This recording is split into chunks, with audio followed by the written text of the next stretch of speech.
With school starting back up, that also means young athletes are getting back in action. But playing youth sports gets expensive, forcing parents sometimes to choose between spending on the kids now or saving for the future. That's true, and here to talk about what parents can do to find a proper balance between kids' athletic teams and parents' retirement dreams is local financial professional David Blackston from the Blackston Financial Advisory Group. Thank you so much for joining us. Welcome. Hey, honored to be here with you ladies. This is great. We're excited to have you here this morning. Now, are you finding this really is a big problem, people sacrificing so much for sports that they're not prepared? It's becoming a big issue. I've noticed today probably on average a parent that has a child in the competitive sports, the traveling teams, are spending between 15 to 25% of their income on those sports.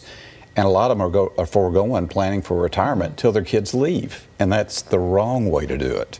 So how do you balance that out? Because you don't want to deny your child some sort of activity. Maybe they're already so far into it, but you do need to save. What can people do to find that balance? Well, I think reality has to come in effect too. Not every child out there is going to be a Major League Baseball player or a Major League Football player. They're not going to be that. And there's only so many scholarships to go around to college, and parents have to realize that their child doesn't have to play in every sport. Now, I know that sounds cold. I had two boys. I know what it's like wanting to give them what they want. But the problem is today, people need to create a budget. And boy, we hate to hear that big B word, but they need to create a budget to determine how much money they have to spend on these. But the problem is they also need to prioritize their retirement. See, the problem is a lot of these parents are spending all this money on their kids in sports, and they're foregoing what's going to happen to them down the road. Most of us have our kids for 18, 19, 20, 25 years. Some have those boomerang kids that come back at age 40, that are still, it might be one of y'all, I don't know. But here's the issue at hand. When those kids leave, then mom and dad start planning for retirement, and then it's almost too late. People today should be putting back at a minimum 10% of their money into some kind of retirement plan. And think about it, if you've got a 401k plan today, maybe here at the station they have a 401k plan where they're going to match 5% of every 5% you put in. Well, all you got to put in is 5%, and guess what you just got? You got 10%. That's great. And the sooner you start this, the better.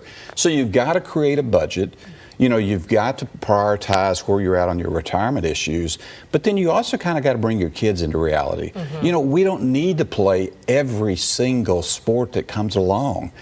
With that in hand, parents have just got to be prepared for this, because if not, there is a train coming at them at age 65, and they have two choices. They can either get on it and ride the train and join retirement, or they're going to be pulled around on the tracks.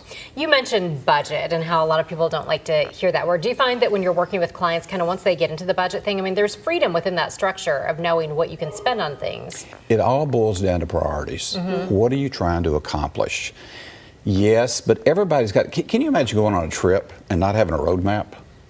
You just get in a car and just take off. Sounds like a bad reality show. It does. Terrifying. It almost sounds like I-4 sometimes. You notice that? I've seen that. But in our business and in our life today, we all need budgets. Even at age 65, we need a budget, because we've got to see what we're spending, so then we can prioritize what we want to do for our kids. So what are some of the sports that you've seen that have been kind of the drainers the most for families? Well, a lot of times, and I travel around a lot, and a lot of times I'm in hotels, and here's all these kids coming in with their parents because they're on this traveling team. I know I'm 65, or I'll be 65 here in a couple of weeks, and traveling team meant get in a car and go to the Little League Park. Now it means get on the road and go all over the place.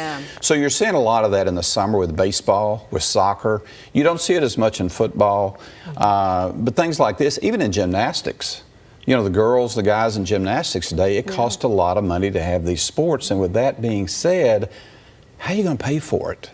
And a lot of times what you can do, people go out and they have to buy the best of the best for the kids. And I understand that. I'm a parent, you want that. But what's wrong with getting something that's refurbished?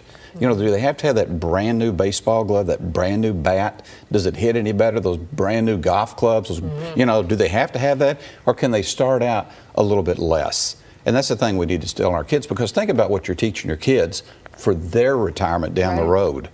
because we are planning not only ours but also for our children. Right, and those financial habits are learned. Absolutely. Yeah. They see it. And if you can teach a child, think about this today, if you could teach a child with their allowance to take 10% of that allowance and put it away in savings so they can watch that grow and grow and grow. And that's the thing I always teach people when I tell them budgets. You know, set aside 10% of your money, but ever so often reward yourself. Take some of that money and go do something. Now, don't take all of it because you spent all this time, growing with it, but take some of that money and use it for that purpose. All right, Mr. Blackston, thank you so much. It's an honor to be here. Thank all the you. advice. Hope to have you Yes. back in soon to talk about some more tips. We'd be honored. I feel inspired now. Yes, Thank me you. Go too. get that and get on that 401k plan. All right.